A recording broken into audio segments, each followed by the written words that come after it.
Drama pengambilan keputusan.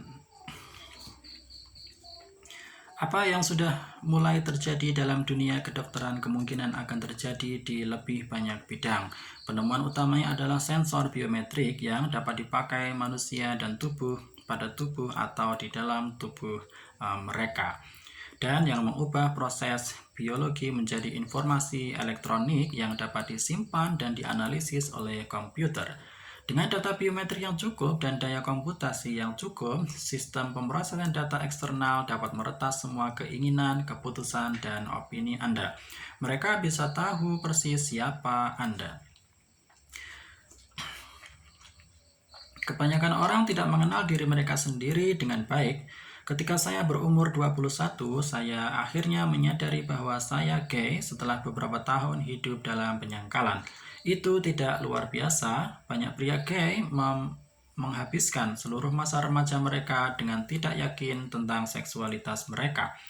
Sekarang bayangkan situasi pada tahun 2050 ketika satu algoritma dapat mengatakan secara tepat pada remaja di mana posisi dia dalam spektrum gay, straight, dan bahkan seberapa lentur posisi itu. Mungkin algoritma itu akan menunjukkan Anda gambar atau video pria dan wanita yang menarik, lalu melacak gerakan mata, tekanan darah, dan aktivitas otak Anda, dan dalam waktu 5 menit mengeluarkan angka pada skala Kinsey.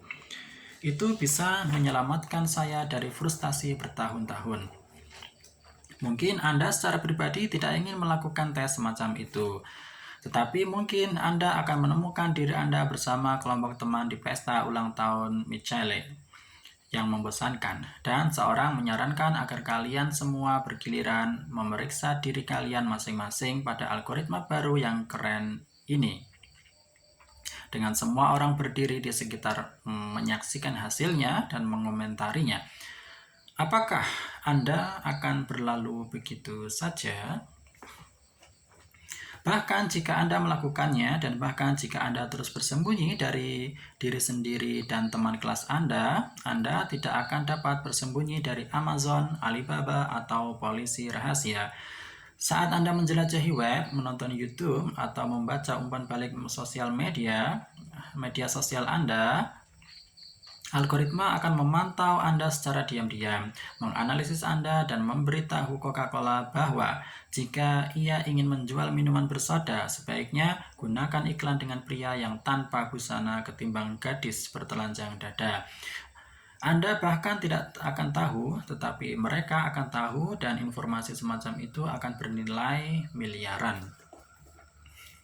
Kemudian lagi, mungkin semuanya akan terbuka dan orang-orang akan dengan senang hati membagi informasi mereka untuk mendapatkan rekomendasi yang baik, dan akhirnya untuk mendapatkan algoritma yang bisa membuat keputusan untuk mereka.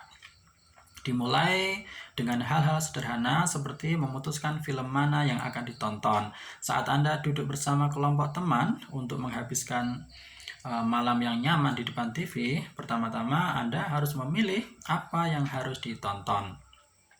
50 tahun yang lalu Anda tidak punya pilihan, tetapi hari ini dengan munculnya layanan tontonan sesuai permintaan VOD, ada ribuan judul yang tersedia. Mencapai kesepakatan bisa sangat sulit, karena sementara Anda secara pribadi menyukai thriller film ilmiah, Jack lebih suka komedi romantis, dan Jill memilih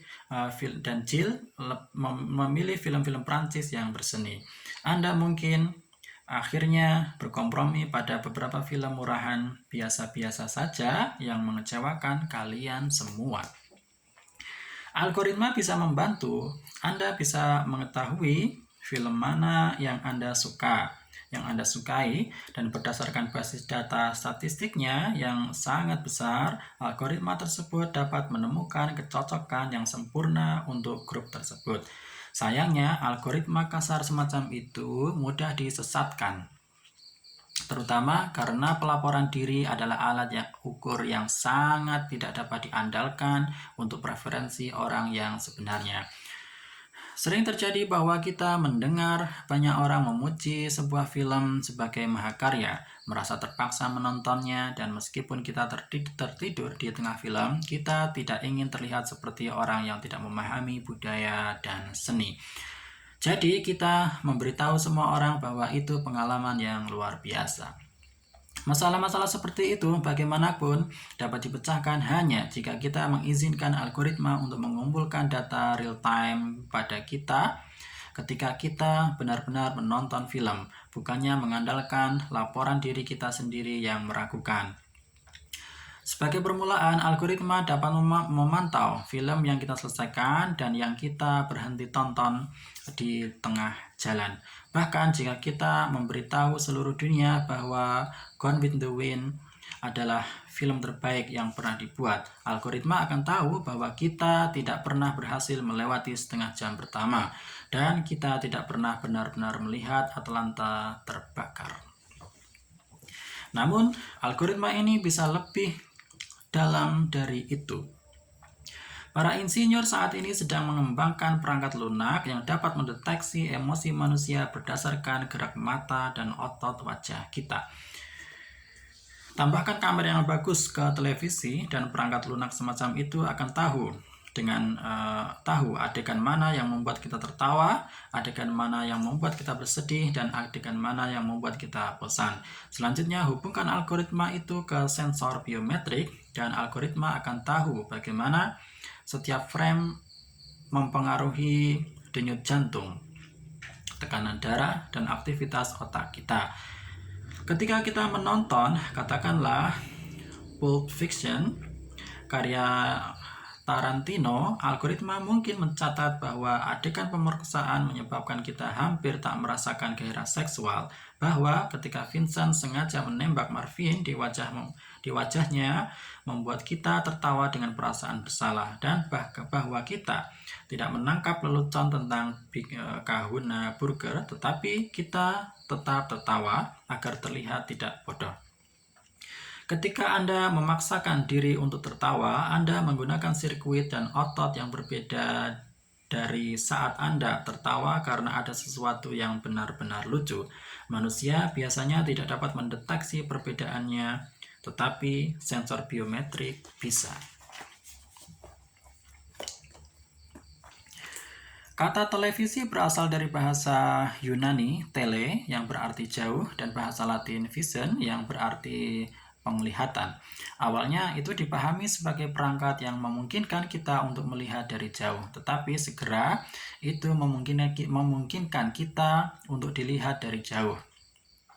Seperti yang dibayangkan George Orwell dan dalam 1984, televisi akan mengawasi kita ketika kita menontonnya. Setelah kita selesai menonton keseluruhan filmografi Tarantino, kita mungkin telah melupakan sebagian besar dari itu.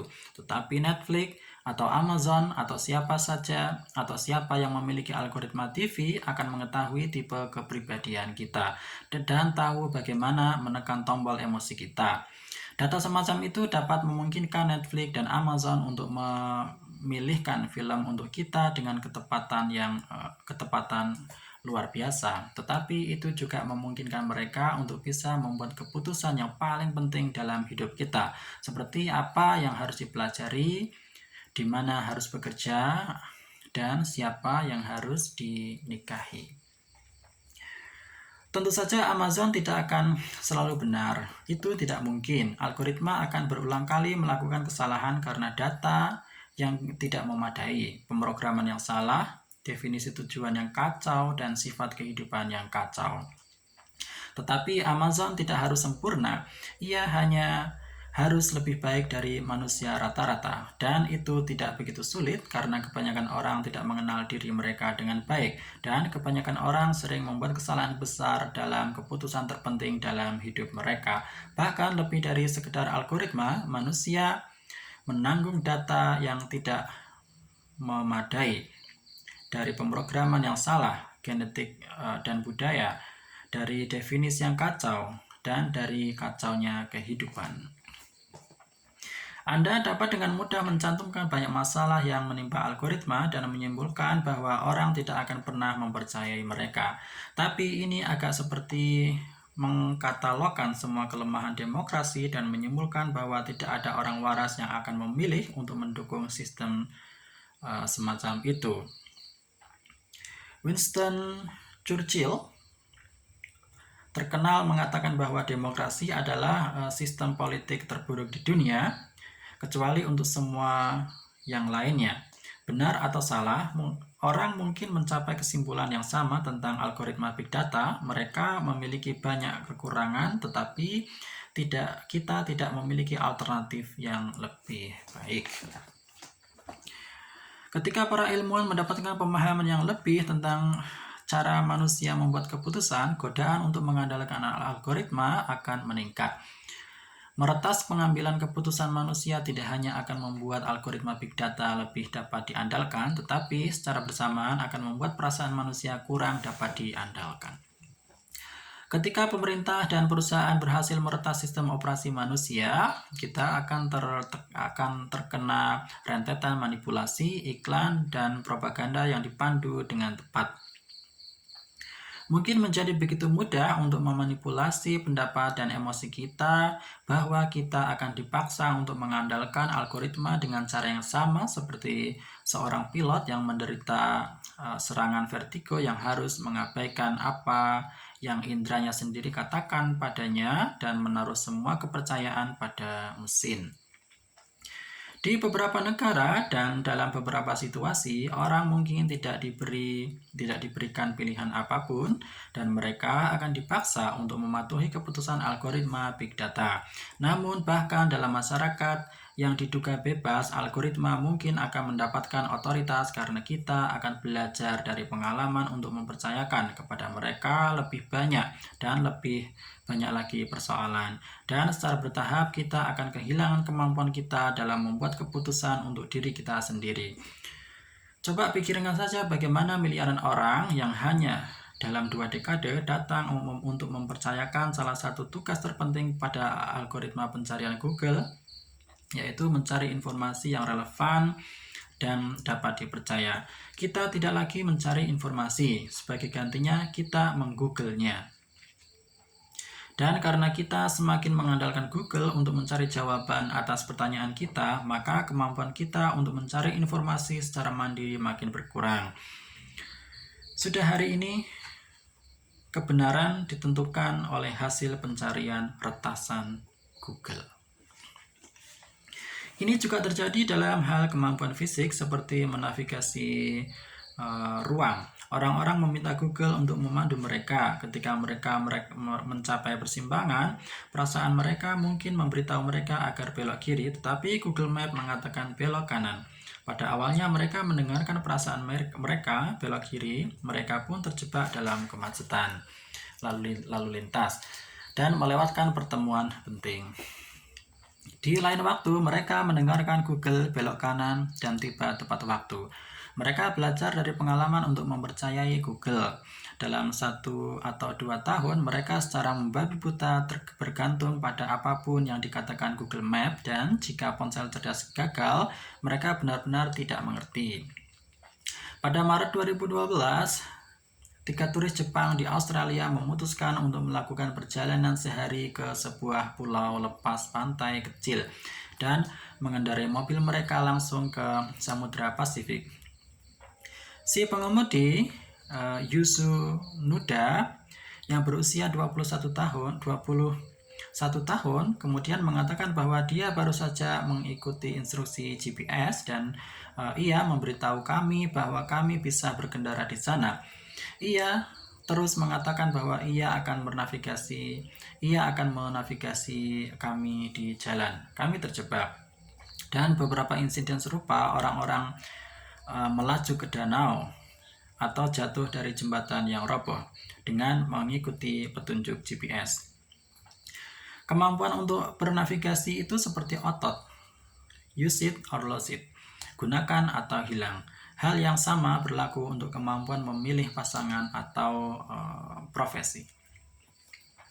Setiap tahun jutaan anak muda harus memutuskan apa yang akan dipelajari di universitas. Ini adalah kemampuan yang sangat penting dan sangat sulit. Ini adalah keputusan yang sangat penting dan sangat sulit. Anda mendapatkan tekanan dari orang tua Anda, teman-teman Anda, dan guru Anda, dan memiliki minat dan pendapat berbeda. Anda juga memiliki ketakutan dan frustasi Anda sendiri untuk ditangani. Penilaian Anda diselimuti dan dimanipulasi oleh film-film Hollywood, novel-novel sampah, dan kampanye iklan canggih. Sangat sulit untuk membuat keputusan yang bijaksana karena Anda tidak benar-benar tahu apa yang diperlukan untuk berhasil dalam profesi yang berbeda. Dan Anda tidak perlu memiliki citra realistis tentang kekuatan dan kelemahan Anda sendiri. Apa yang dibutuhkan untuk sukses sebagai pengacara? Bagaimana saya tampil di bawah tekanan? Apakah saya seorang pekerja tim yang baik? Satu siswa mungkin memulai sekolah hukum karena ia memiliki citra yang tidak akurat tentang keterampilannya sendiri dan pandangan yang bahkan lebih menyimpang tentang apa yang sebenarnya melibatkan pengacara. Anda tidak bisa memberikan pidato dramatis dan berteriak keberatan yang mulia sepanjang hari. Sementara itu, temannya memutuskan untuk memenuhi impian masa kecil dan belajar menari balet profesional. Meskipun ia tidak memiliki struktur tulang yang disiplin yang dibutuhkan. Bertahun-tahun kemudian, keduanya sangat menyesali pilihan mereka. Di masa mendatang, kita dapat mengandalkan Google untuk membuat keputusan semacam itu bagi kita. Google dapat memberitahu saya bahwa saya akan membuang-buang waktu di sekolah hukum atau di sekolah balet, tetapi saya mungkin akan menjadi psikolog atau tukang ledeng yang sangat baik dan sangat bahagia. Sekali AI membuat keputusan yang lebih baik daripada kita tentang karir dan mungkin bahkan hubungan, maka konsep kemanusiaan dan kehidupan kita harus berubah. Manusia terbiasa berpikir tentang hidup sebagai drama pengambilan keputusan. Demokrasi liberal dan kapitalisme pasar bebas melihat individu sebagai agen otonom yang terus membuat pilihan tentang dunia. Karya seni, apakah mereka memainkan Shakespeare, novel Jane Austen, atau komedi Hollywood norak, biasanya berkisar pada pahlawan yang harus membuat beberapa keputusan yang sangat penting. Harus atau tidak untuk mendengarkan istri saya dan membunuh Raja Duncan, dan mendengarkan hati nurani saya dan menghindarkannya untuk menikahi Tuan Collins atau Tuan Darcy. Teologi Kristen dan Muslim juga berfokus pada drama pengambilan keputusan dengan alasan bahwa keselamatan atau keutuhan abadi bergantung pada pengambilan pilihan yang benar. Apa yang akan terjadi pada pandangan hidup ini ketika kita semakin bergantung pada AI untuk membuat keputusan bagi kita? Saat ini kita percaya Netflix untuk merekomendasikan film dan Google Map untuk memilih apakah akan berbelok ke kanan atau ke kiri. Tetapi begitu kita mengandalkan AI untuk memutuskan apa yang harus dipelajari, tempat bekerja, dan siapa yang harus dinikahi, kehidupan manusia akan berhenti menjadi drama pengambilan keputusan. Pemilihan umum yang demokratis dan pasar bebas akan sedikit masuk akal. Begitu juga kebanyakan agama dan karya seni. Bayangkan Anna Karenina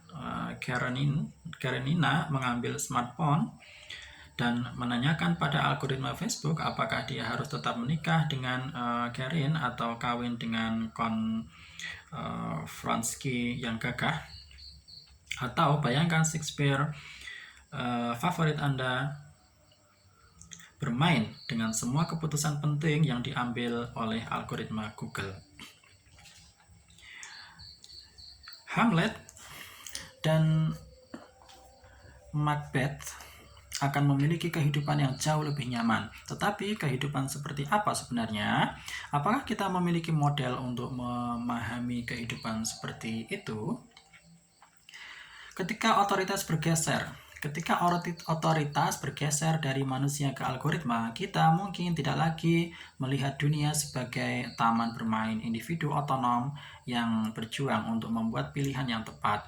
Sebaliknya, kita mungkin menganggap seluruh alam semesta sebagai aliran data, melihat organisme kurang lebih sebagai algoritma biokimia, dan percaya bahwa panggilan kosmik manusia adalah untuk menciptakan sistem pengolahan data yang mencakup segala sesuatu dan kemudian bergabung ke dalamnya.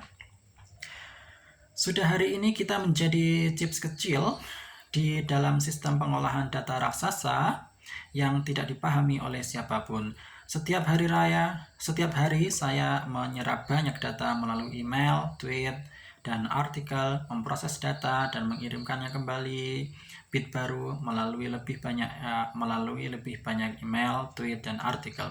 Saya tidak benar-benar tahu di mana saya cocok dengan skema besar ini dan bagaimana data saya terhubung dengan bit yang dihasilkan oleh miliaran manusia dan komputer lainnya. Saya tidak punya waktu untuk mencari tahu karena saya terlalu sibuk menjawab semua email ini.